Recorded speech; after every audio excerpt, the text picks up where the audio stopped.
Bon alors, on n'y voit toujours pas grand chose. Peut-être que si quand même. Ah bah voilà, ça c'est ce dont je parlais. Alors maintenant, on le voit un peu plus mieux. Le superbe décor dont je vous parlais. Alors de nuit, ça ne veut rien donner de fameux, hein, bien sûr. Je vous laisse là. Ne vous cassez pas la gueule parce que c'est la flotte en dessous. Je vous fais confiance. Merci. Il faut que je mette mes moufles parce que je vais crever là. Je propose ça parce que bon, c'est ce que j'ai à proposer maintenant. Je vais commencer à installer mes petites affaires. Mon objectif ici, mesdames et messieurs, c'est de capturer de magnifiques images. Des merveilles qui nous entourent. Et plus particulièrement du domaine ornithologie. À savoir les piafs, hein, parce que c'est ce que je trouve kiffant personnellement. Après bon, chacun son truc. Je me poste ici, normalement je me poste de l'autre côté de cet observatoire. Je sais que cette information vous en ferait pas grand chose, mais écoute, il faut bien. Parce que de ce côté il y a un martin pêcheur qui vient. C'est ma coqueluche, j'aime le martin pêcheur, j'adore le martin pêcheur. Il se trouve que je me suis passionné pour cet oiseau il y a maintenant un an, en septembre dernier, 2022, où je suis parti avec le camarade driver. Bon, lui, il en avait un peu rien à secouer, mais on a visité un marais qui se trouve près de chez le camarade Rolik. Ouais, je sais que tout ça vous en ferait pas grand chose, je suis désolé. Et il aura fallu le temps, mais effectivement, je pense, bon, j'ai peut-être pas une vocation dedans non plus. Mais forcément, quand on aime quelque chose, on a tendance à le faire plutôt bien. Ou du moins à essayer de le faire bien. Et c'est assez important, pour pas dire précieux, quand on veut entreprendre quelque chose. Forcément, plus on est passionné, plus on aime quelque chose, mieux on le fait. Donc j'espère que je serai en mesure d'offrir quelque chose de chouette dans ce domaine. Et j'essaie de commencer maintenant. Alors j'ai investi dans le matériel nécessaire à la capture d'images d'animaux et de faune sauvage. Je trouve que c'est mieux qu'une carte graphique personnellement. Bon, c'est pas le même prix, après tu me diras. Je vais essayer de vous montrer quelque chose. Bon, là, du coup, on peut trouver... Bon, on voit que dalle parce que ISO à la con, mais lumière rouge, voilà. Là, on est là. Bon, je suis en mode... Ouais, puis là, je regardais mon matériel. Bon, j'avoue, j'en suis assez content, surtout quand on voit les images que ça fait. Je vous en parlerai un peu plus tard, hein. Je ne suis pas photographe, je ne suis qu'un amateur qui touche à tout, un essayiste, qui aime bien tripoter les trucs, surtout quand ça a l'air compliqué et que ça demande des compétences que j'ai pas forcément. Mais écoute, c'est ça qui est intéressant. Alors là, on a un truc qui est vachement chouette. Je sais pas si on va bien le voir. Est-ce que vous voyez? Oh oui, on voit. Cette petite brume qui se déplace sur l'eau. C'est super chouette. Après j'espère, donc là je vais parler un peu moins fort, ça donnera un aspect genre vlog super nuage. En principe, vu que je suis beaucoup tout seul, j'ai plutôt tendance à fermer ma gueule parce que je parle pas tout seul, mais généralement ici, bon là pour le coup ça va pas vous aider beaucoup, mais là du coup on est dans l'observatoire, tac, et juste ici, genre, là tu vois mon doigt, là, genre à 2-3 mètres, il y a un héron qui vient se poser le matin. Putain je m'appelle. Et c'est super chouette. Il n'est pas venu. Jusqu'ici, il venait tous les matins. Là, ça fait quand même une paire de fois que je viens, il était toujours là. Donc peut-être que le fait que je l'ouvre grand, ça n'a pas aidé. Parce que juste avant cette petite vidéo qui sort peut-être à un autre moment, j'en ai profité pour faire un petit bilan de ce qui est en train de se passer sur cette chaîne aujourd'hui. Et du coup, ça n'a peut-être pas aidé. Ou alors peut-être qu'il a la tête dans le cul. Ou alors même, peut-être, encore mieux, qu'il est ailleurs. Parce que c'est grand quand même ici. Alors là c'est chouette, parce que la luminosité est tout juste suffisante. C'est vrai que c'est peu, on peut pas vraiment profiter, mais on voit ce qu'il y a à voir. Donc c'est un superbe marais, je suis désolé, le focus il va galérer dans les zones sombres comme ça. Donc là il y a pas mal d'arbres morts, ça c'est super chouette. D'ailleurs, si ça vous intéresse, il faut prendre soin des arbres morts parce que c'est un abri très populaire auprès de beaucoup d'oiseaux, même morts. Il y a beaucoup d'oiseaux qui font leur nid ou même qui s'en servent hein, parce que ça regorge de nourriture, notamment pour la famille des pics.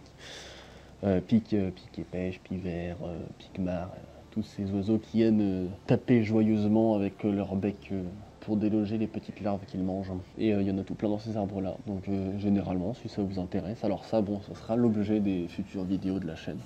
Si ça vous intéresse, quand vous voyez un arbre comme ça, vous avez de grandes chances que ce soit un arbre qui plaise au pic, tout arbre un petit peu dégarni. avec de l'écorce à l'air, ça ils aiment bien. Alors, ça c'est le héros, ça y est, il arrive. Il est là, regardez. Il vient se poser. Il fait une grasse mat du coup. Bon bah maintenant on va chuchoter. Je vais augmenter la sensibilité du micro en espérant pas faire n'importe quoi. Alors qu'est-ce qui nous a pêché? On va regarder un petit peu le héron. Bah, il se pose là souvent le matin. Mais je suis très content de pouvoir vous le montrer. C'est mon camarade du lever. C'est notamment pour ça que je suis là à 5 heures. Pour avoir le temps de regarder tout ce beau monde. Donc généralement il reste ici une petite heure, hein, mais il pêche pas plus que ça. Malgré tout, il y a beaucoup de poissons ici. Là on retrouve mon camarade les canards. Très commun malgré tout. Mais qui anime beaucoup la zone. Pour ce qui est du héron, on va le regarder un petit peu comme ça. Alors j'ai des plans avec un objectif, un appareil beaucoup plus sympathique.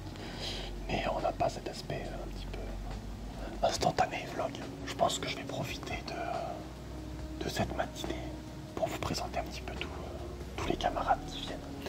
Un peu plus loin, on aura normalement une grande aigrette qui viendra se poser vers 7h30 environ. On a le martin pêcheur qui vient. En face, dans les arbres, on va voir des cormorans. On les voit là. Bon, le focus est un peu dégueulasse, ils dorment ici. Et ils se réveillent petit à petit au matin. Donc, voilà. C'est chouette, n'est-ce pas? Ah! Et il y a déjà un martin pêcheur. Alors ça, c'est le martin pêcheur. Et vous voyez, je vais pouvoir modifier mes notes. Ah bah si, il est 6h48, vous voyez. J'avais dit qu'il se levait. Je pensais qu'on était plus tôt, mais c'est parce que le ciel est couvert. Donc, moi, mon objectif aujourd'hui, c'est de choper des images de martin pêcheur, toujours. Des images de héron et d'un petit peu tout ce qu'on peut trouver. Hein. Je suis là pour ça. Les martins pêcheurs vont avoir un petit peu mal, alors je vais préparer le matériel pour pouvoir capturer notre ami le martin pêcheur s'il va bien venir. Alors je garantis pas, mais normalement il devrait venir se poser ici. Alors voilà, ça va être compliqué, j'ai qu'un seul trépied, donc on va préparer le matériel. J'espère que vous l'entendez bien. C'est chouette, hein. Je vais poser le micro.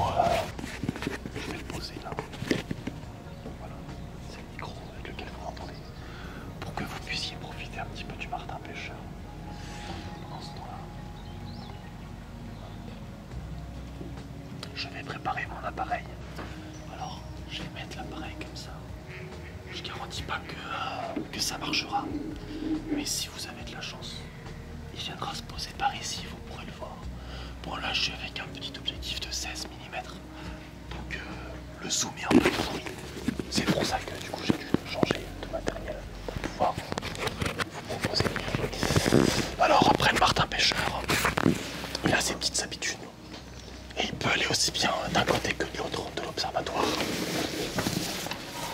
Donc ça va être au petit bonheur la chance. Parce qu'il peut très bien venir que de ce côté-là comme que de l'autre ou des deux. Après il n'est pas tout seul, hein. Il y a quand même quelques martins pêcheurs, il y a quelques couples dans la zone, un petit peu moins qu'il y a quelques temps. Mais j'espère que vous pourrez le voir comme ça. Et puis bon, de toute façon j'ai de très beaux plans du martin pêcheur. Mais comme je vous le disais, je trouve que de le voir comme ça, il y a un aspect un peu plus naturel. Puisque l'objectif avec lequel je filme correspond à l'angle de vision de l'œil humain. Et du coup, certes vous verrez pas le martin pêcheur en grand, mais vous le verrez comme on voit un martin pêcheur se poser dans son angle de vue. Sachant que le martin pêcheur c'est un petit oiseau qui pèse pas bien lourd. Il est à peine plus gros qu'un passereau, même s'il est un peu plus trapu. Forcément ce genre de vidéos ne vont pas intéresser grand monde et on va y retrouver des informations très simples et très basiques. Mais l'objectif des vidéos que je vais vous faire et que je vous fais là, c'est, comme je l'ai toujours fait, comme mes vidéos d'histoire, c'est de vous proposer de s'intéresser aux choses qui nous entourent et de le faire d'une manière saine. Je suis pas ici pour vous faire un documentaire très détaillé compliqué, même si je le ferai peut-être. Je suis ici pour que n'importe quelle personne passant ici puisse se sentir concernée par cette vidéo. Alors, le martin pêcheur, il est assez compliqué à avoir parce que c'est un oiseau qui est extrêmement vivace et aussi extrêmement alerte comme le héron. Alors le martin pêcheur, c'est un peu technique parce que c'est un oiseau qui est très rapide et qui peut aller jusqu'à 70 km/h. Bon, en pointe bien sûr. Vous l'avez peut-être certainement déjà vu sur ma chaîne, parce que je fous presque un culte maladif cet oiseau. Ah.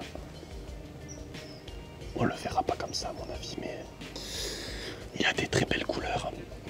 Et généralement le martin pêcheur, la seule chose qu'on en voit, c'est une flèche bleue à très vive allure au ras de l'eau. C'est un oiseau qui reste assez simple à observer si vous avez le bon spot. Parce que le martin pêcheur, déjà on sait qu'on va le trouver seulement dans des marais où là on va trouver de l'eau douce avec du poisson d'une certaine taille. Parce que bon, le martin pêcheur, il a beau être gourmand et pêcher ses 70 poissons par jour, ça déconne pas. Même s'il lui arrive de choper des très grosses proies, il a quand même une petite bouche, enfin un petit bec. Et il peut pas gober tout et n'importe quoi. Et si on trouve, bon là il fait pas assez clair de vous montrer, mais des poissons d'une certaine taille, avec des perchoirs éloignés de la lisière de la forêt, à environ 1,20 m de haut, jusqu'à 2-3 mètres, on pourra observer des martins pêcheurs. Et bien sûr, la meilleure solution pour pouvoir observer le martin pêcheur, ça va être d'écouter en fait, parce que c'est à ça que moi personnellement je le repère. C'est à son cri qui est très particulier. Ah bah là il y en a un qui est juste là. Je sais pas si on l'a vu passer. Bon, moi je me pèle sacrément et je vais me préparer pour photographier ce magnifique martin pêcheur. Alors il fait un peu sombre pour faire de belles photos. Alors là mon objectif mon objectif du moment, ça serait de réussir à photographier un martin pêcheur avec un poisson dans le bec. D'assez près parce que j'en ai déjà des photos, même des vidéos. Tiens, bah la grande aigrette arrive, elle est là. Elles sont deux même. Regardez ça. Bon, elles sont un petit peu loin. Mais d'habitude elles sont pas deux. Il y en a une qui va se percher. Non. Ah ouais, elle s'est perchée là-haut. Bah là, j'en veux bien une photo, donc ce qui va se passer, c'est que je vais poser ça là. Même en fait, non, je vais vous remettre ici.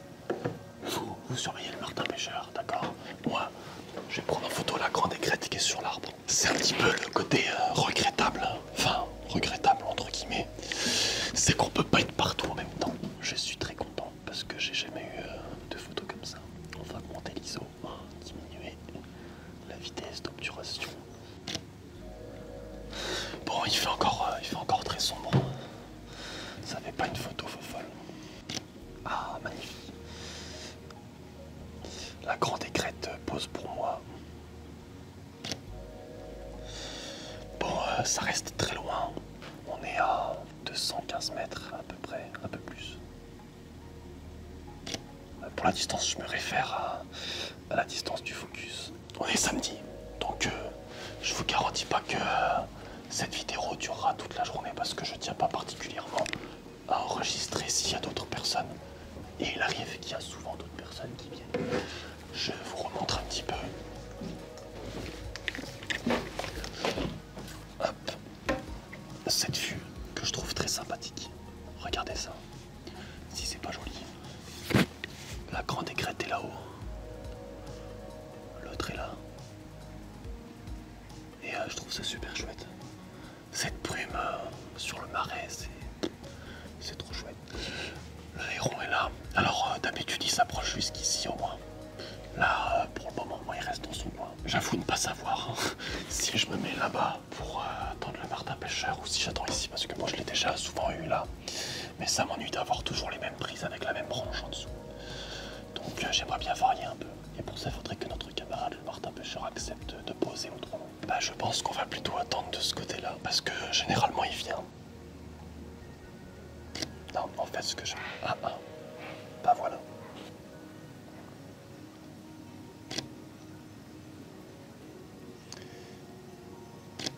je pense que vous avez dû le voir. Il allait se poser sur la branche là-bas. Pour les petites notions de photo, bon, je ne suis pas photographe professionnel, bien sûr. Ça, c'est important de noter. Et je ne tiens pas spécifiquement à l'être, puisque c'est dans l'amateurisme souvent que on trouve une certaine simplicité et une contemplation un peu plus importante, je trouve. Mais pour ce qui est des notions en termes de photo, je vais en donner pour... Enfin, pas pour de cheville. Les personnes que ça peut intéresser qui ne sont pas initiées. Mais merci de garder à l'esprit que je ne suis pas professionnel. Forcément, quand il y a peu de luminosité, il y a ce qu'on appelle en photo le triangle d'exposition. J'en profite parce qu'il y a des choses sympas à voir. Ça se représente par ce qu'on appelle l'ISO, donc la sensibilité du capteur, par l'ouverture de l'objectif, donc la quantité de lumière qu'il peut faire rentrer, et la vitesse d'obturation, c'est-à-dire le temps pendant lequel l'objectif va rester ouvert et faire rentrer de la lumière dans le capteur. Forcément, plus la scène est sombre, plus il faut jouer sur cette exposition pour avoir une belle photo. En l'occurrence, en faible luminosité, on va avoir tendance à jouer sur la vitesse d'obturation, puisque pour ce qui est de l'ouverture de l'objectif, on va chercher à avoir l'ouverture la plus importante, puisque on a besoin de lumière. Pour l'ISO, on va éviter de trop le monter, parce que plus on monte l'ISO, plus là, il y aura ce qu'on appelle du bruit numérique. Et oh putain, regardez.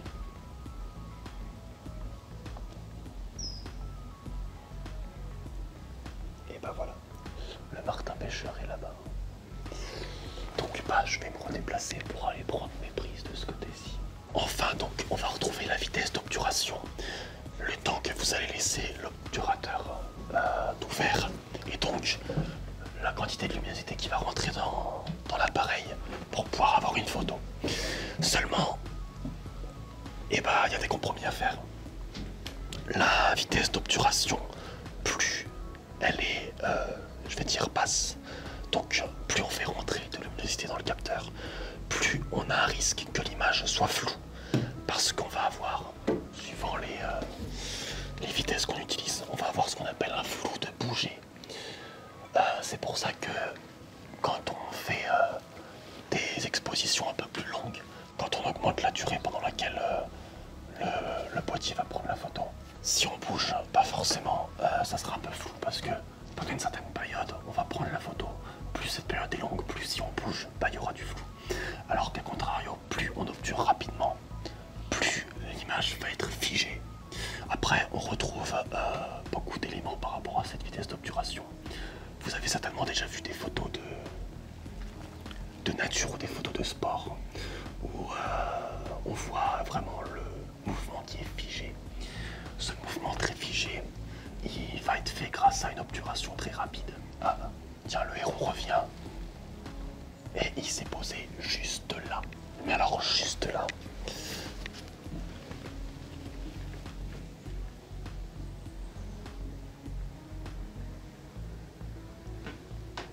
Coucou. Bon, j'ai déjà plein de plans avec le héron. Donc je vais m'approcher, puis je vais vous en faire profiter.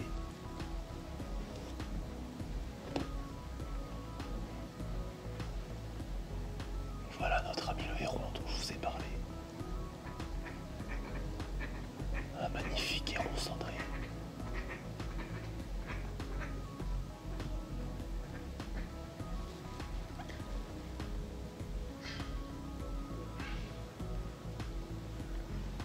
Bon, je crois qu'il m'a capté.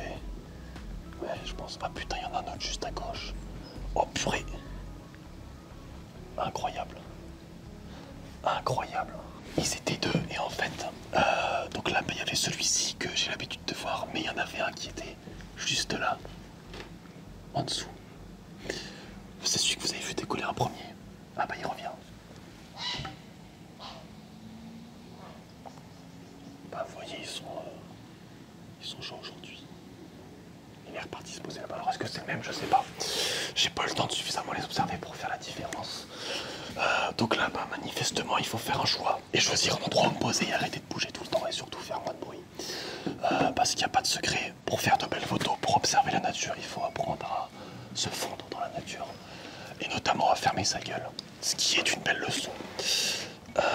Donc bah moi c'est ce que je vais faire. Aujourd'hui j'aimerais bien prendre des photos de bergeronnettes des ruisseaux, j'en ai pas eu beaucoup.